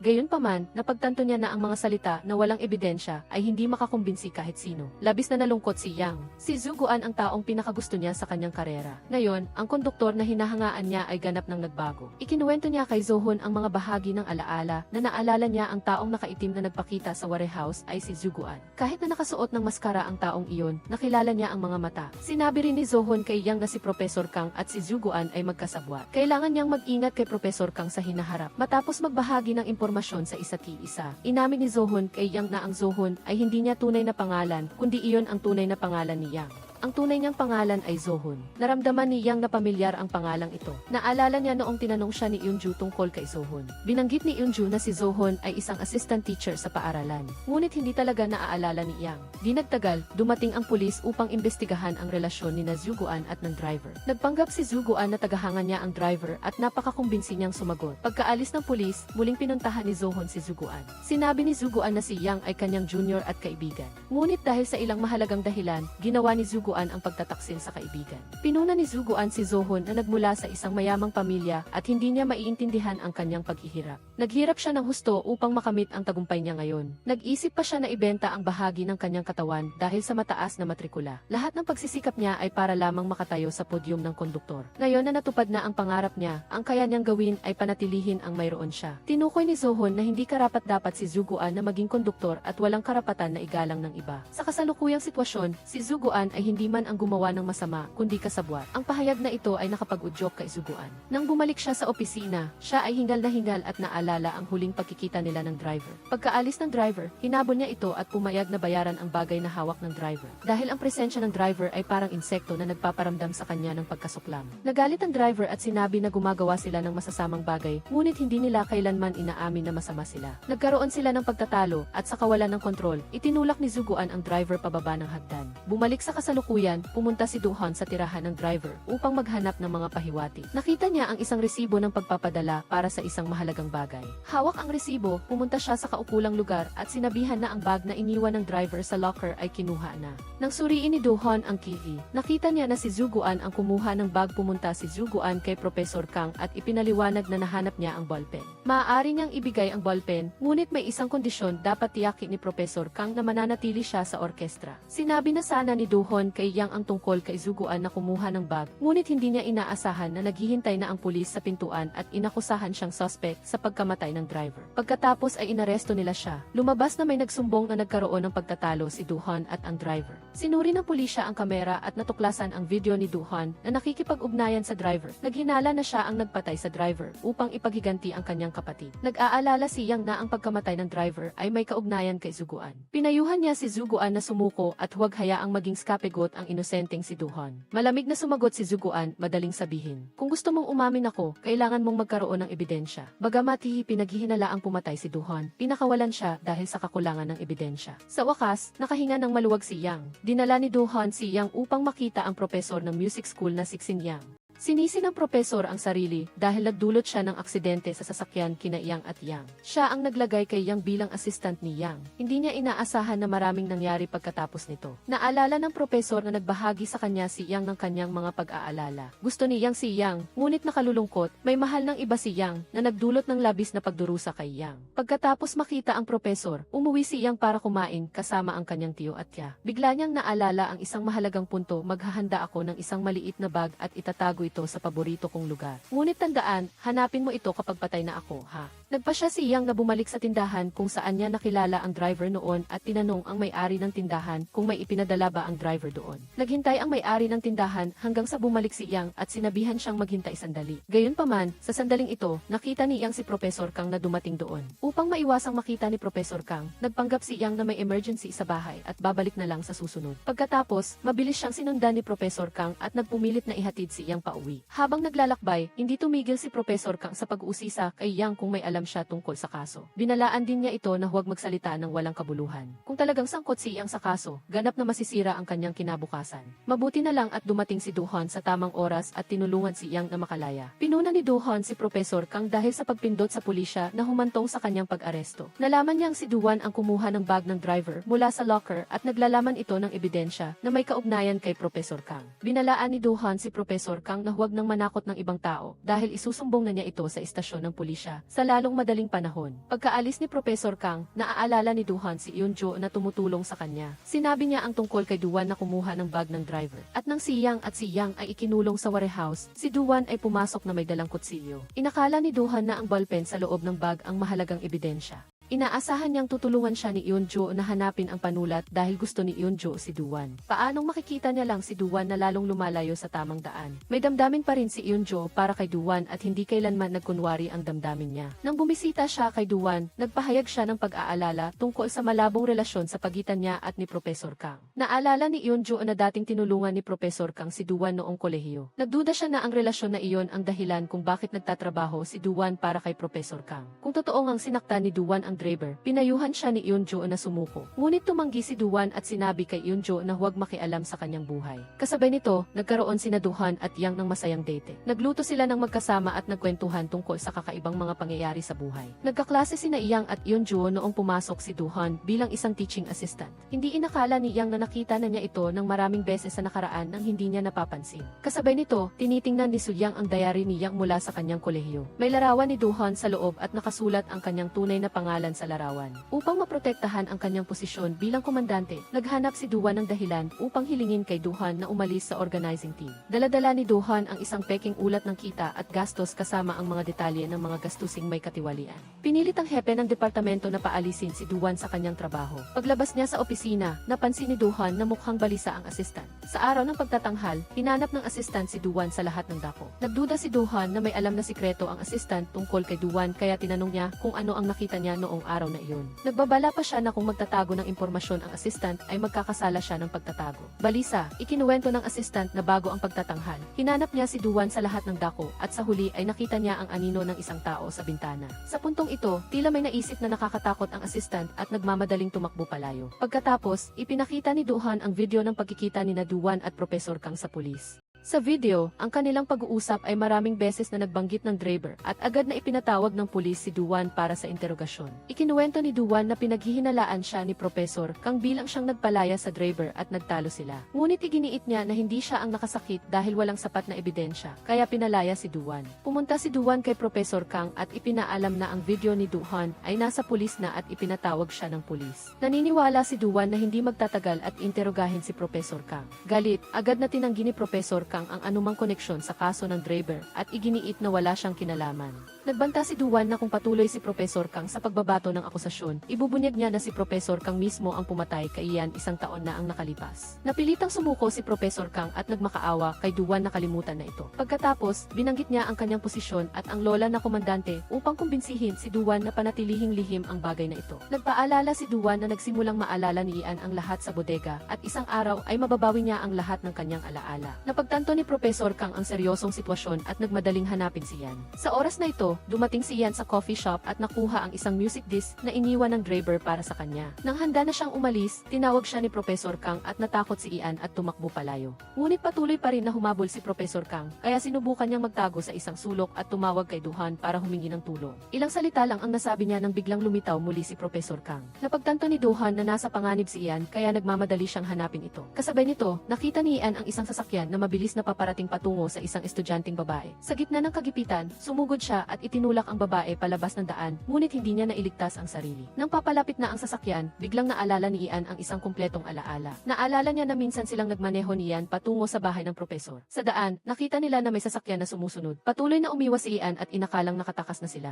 Gayunpaman, biglang bumilis ang sasakyan at dumiretso sa kanila. Pagkatapos, silang dalawa ay tinakpan ang mata at tinalian ang mga kamay at ikinulong sa isang bodega. Kumanta si Ian upang aliwin si Ian noong aamit na sana si Ian ng kanyang damdamin. Isang lalaking nakaitim ang pumasok, naghagis ng kutsilyo sa tabi ni Ian at sinabi sa kanila na putulin ang mga tali at tumakas kaagad. Napansin ni Ian na si Duan iyon nang tinanggal niya ang blindfold ni Ian. Nakita niya ang mga mata ng lalaki at natanto na si Duan iyon. Mabilis niyang pinutol ang mga tali ni Ian, mahigpit na hinawakan ang kutsilyo at tumakas kasama si Ian mula sa bodega. Tumakbo sila sa malakas na ulan. Habang tumatakbo, nawala ang sapatos ni Ian at tinulungan siya ni Ian na kunin ito. Biglang may sasakyang humarurot papunta sa kanila. Niyakap ni Ian si Ian at itinulak ito palayo. Ngunit sa kasamaang palad, nasaksak siya ng kutsilyo sa kamay ni Ian. Bumalik sa kasalukuyan, dinala ni Duhan si Ian sa ospital pagkatapos ng banggaan. Sinasaway si Duhan ng kanyang tiya at ni Suhian na nagsabing mula nang dumating siya na wala na ang payapang buhay ni Ian. Nagmakaawa sila kay Duhan na lumayo kay Ian. Nag-aalala at sinisisi ang sarili si Duhan. Sa pagkakataong ito, nakatanggap siya ng isang video mula sa assistant. Ang video ay nagpapakita kina Duan at ang driver na nagtatalo sa hagdan at ang driver ay naitulak pababa. Nalaman ni Duan na nagkaroon ng aksidente si Ian kaya nagpunta siya sa ospital upang bumisita. Ngunit sa kasamaang palad, hindi pa rin nagigising si Ian.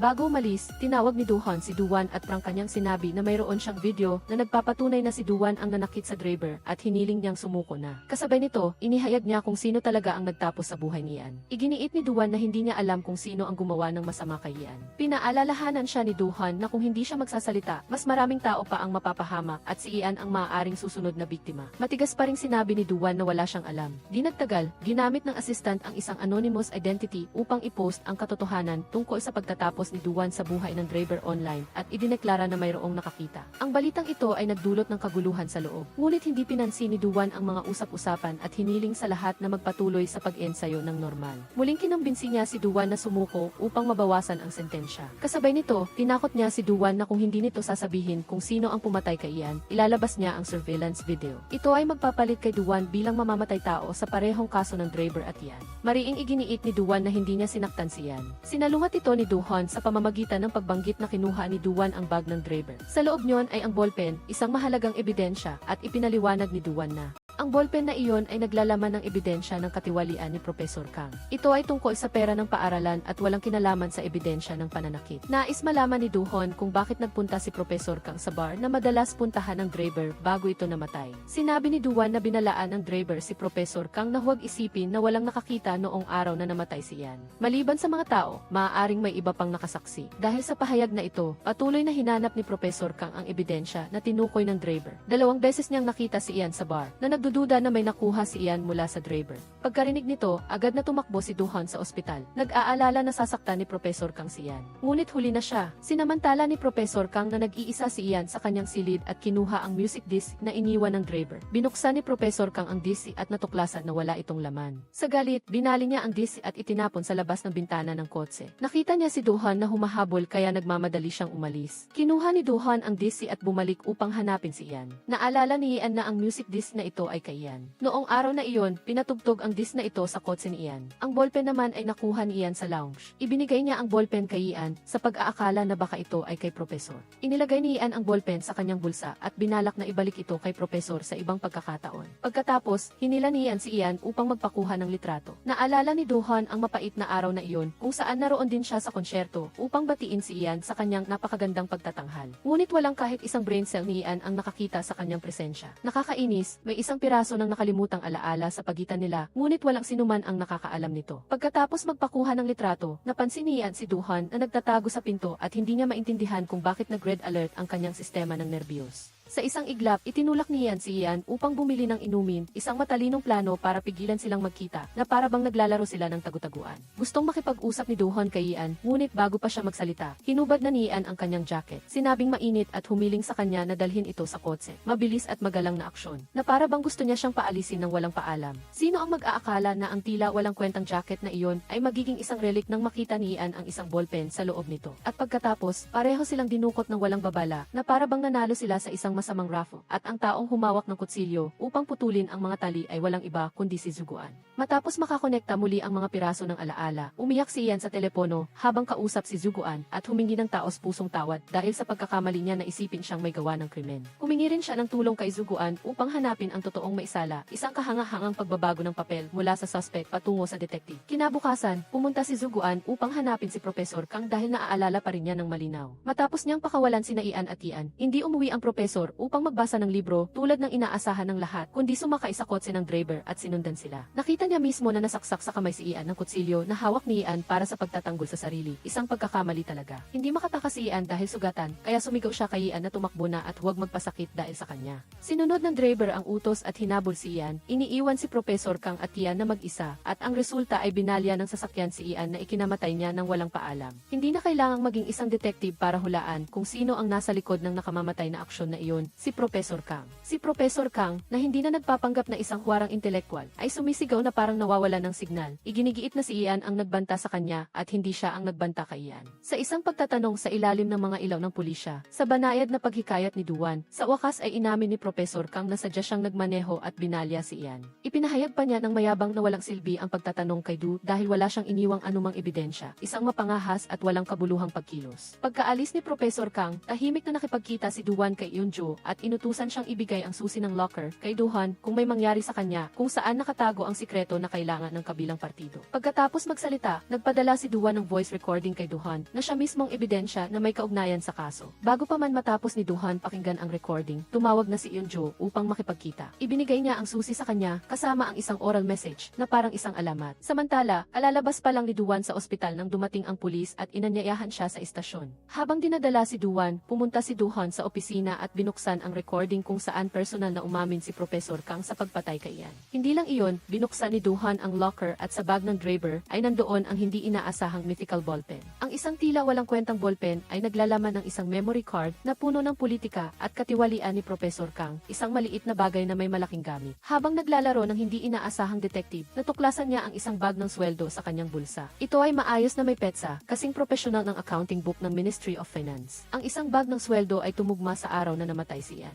Sa loob ay isa pang memory card na nagpapatunay na kahit ano ay maaaring ipasok sa isang bag ng sweldo maliban sa pera. Nang buksan niya ang memory card, wala siyang inaasahang iba kundi ilang travel video o selfie. Ngunit hindi, ito ay isang nakakatakot na video na nagtatala ng sandali ng patayin si Ian mismo sa pinangyarihan. Nakahandusay si Ian na parang bida sa isang malungkot na dula habang lumabas si Professor Kang mula sa kotse na parang naglalakad sa parke. Nag-usap sila ng isang bagay na mahiwaga, pagkatapos ay bumalik si Professor Kang sa kotse. Iniiwan ang kanyang nakababatang kapatid sa ilalim ng ulan. Nang sinubukan ni Ian na bumangon para lumaban, siya ay nasagasaan ng kotse na nagtapos sa kanyang buhay ng walang awa. Kasabay nito, habang natutulog si Ian, bigla niyang naalala ang mga alaala sa kanyang panaginip. Ang malungkot na eksena ay nagbalik ng protektahan siya ni Ian mula sa papalapit na kotse. Ngunit hindi sinasadya, nasaksak niya ito ng kutsilyo, isang kombinasyon ng aksidente at hindi pagkakaunawaan na nagpapakita ng hindi sinasadyang kasalanan. Umiyak si Ian nang makita niya ang driver na lumabas na parang nasa isang action movie. Sinubukan pa rin ni Ian na maging matapang, sinabihan siyang tumakbo at maghanap ng ligtas na lugar, habang siya ay nanatili sa pinangyarihan na parang isang tahimik na bayani. Dahil sa labis na pagkabigla, natrap si Ian sa alaala at nawalan ng malay. Sa sandaling ito, isang misteryosong tao ang pumasok sa silid at iniabot ang kamay na para bang inaanyayahan siyang pumunta sa kabilang buhay. Nagising si Ian na nagulat nang makita niya si Professor Kang na nakatayo na parang estatwa sa tabi ng kanyang kama. Hindi siya bumibisita bilang isang matandang tao, kundi tinatanong niya kung ano ang kinuha niya mula sa driver. Gising na gising si Ian at tinanong siya kung nandoon siya sa pinangyarihan at sinabi rin niya na nakita niya si Professor Kang na nakaupo sa likod dahil sa pag-reflect ng ilaw ng sasakyan, isang dekalidad na kaunterata. Ang mukha ni Professor Kang ay naging nakakatakot habang dahan-dahan siyang lumapit kay Ian. Ngunit hindi ito tulad ng pelikula, dumating ang tiya sa tamang oras upang putulin ang pagdalaw niya sa kabilang buhay. Nagkunwari si Professor Kang na matamis at mabilis na tumakas papunta sa basement, kung saan bigla siyang binangga ng isang sasakyan na parang parusa mula sa langit.